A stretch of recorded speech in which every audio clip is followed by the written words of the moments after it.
In June of 1971, the New York Times published the first of the Pentagon Papers, 7,000 classified pages of Vietnam War secrets. 1 month later, Julian Assange was born, the 21st century's most prolific publisher of classified documents.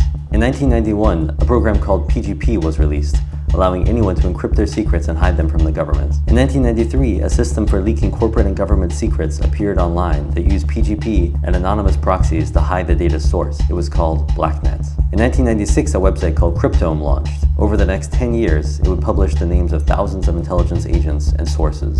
In late 2006, a site appeared called WikiLeaks. Over the next 3 years, it would leak thousands of secret documents, including from the Kenyan government, Scientology, and the Swiss and Icelandic banking industries. Then in April 2010, it published Collateral Murder, a leaked video showing civilians and journalists being killed by a U.S. Apache helicopter in Iraq.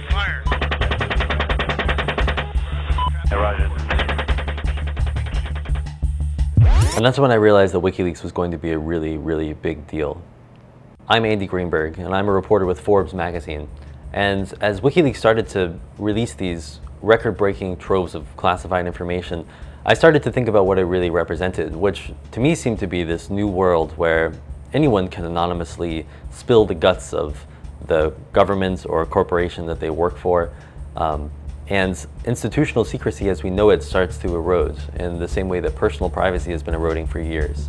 So in November 2010, I met with Julian Assange in London. The interview led to the first magazine cover story about him and about WikiLeaks. And at the time, he told me that in 3 weeks, WikiLeaks would release its biggest document dump yet. And that turned out to be Cablegate, 250,000 secret State Department memos that represented the biggest public breach of classified data in history. His idea is that leaks, that transparency lubricates the free market.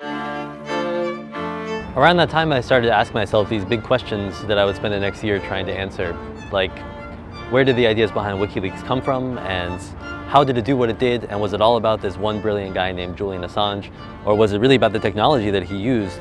And if it was just about the technology, then could what WikiLeaks did be replicated? That's what led me to the cypherpunks, this underground movement of crypto-libertarians from the 1990s who had dreamt of using cryptography to enable individuals and take power away from governments and corporations.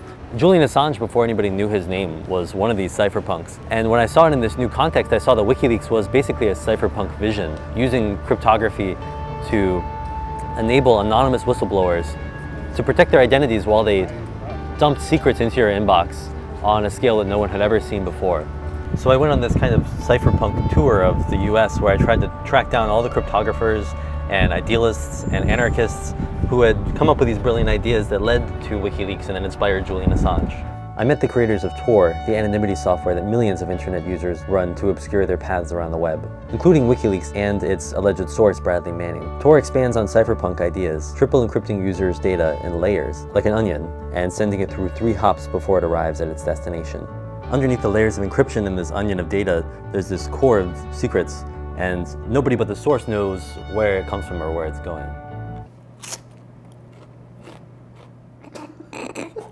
Meanwhile, there was this explosion going on of WikiLeaks copycat sites like AnonLeaks, BaltiLeaks, Balkan Leaks, Brity Leaks, Brussels Leaks, Corporate Leaks, Crowd Leaks, Enviro Leaks, French Leaks, Global Leaks, Indo Leaks, Irish Leaks, Israeli Leaks, Jumbo Leaks, KH Leaks, Leaky Mails, Local Leaks, Maple Leaks, Murdoch Leaks, Office Leaks, Open Leaks, Porn WikiLeaks, Pinoy Leaks, Pirate Leaks, Quebec Leaks, Rue Leaks, Science Leaks, Trade Leaks, and Uni Leaks. That search for the next WikiLeaks took me from Paris to Iceland to Bulgaria and finally to Berlin, where I met the architect, this secretive engineer who actually built the WikiLeaks emission system and had never spoken with a reporter before. In the end, what I found was this ideal that's existed for 40 years of a kind of imagined cryptographic creation, this machine where you just turn a crank and secrets come pouring out of it almost automatically, a machine that kills secrets the same way that Woody Guthrie's guitar was a machine that kills fascists. WikiLeaks was that machine, but so was Blacknet and Cryptome and the photocopier that duplicated the Pentagon Papers, and even the internet itself. And in the end, that machine is still evolving. It's kind of a living ideal that still exists in the minds of this movement that remains determined to obliterate the world's institutional secrecy.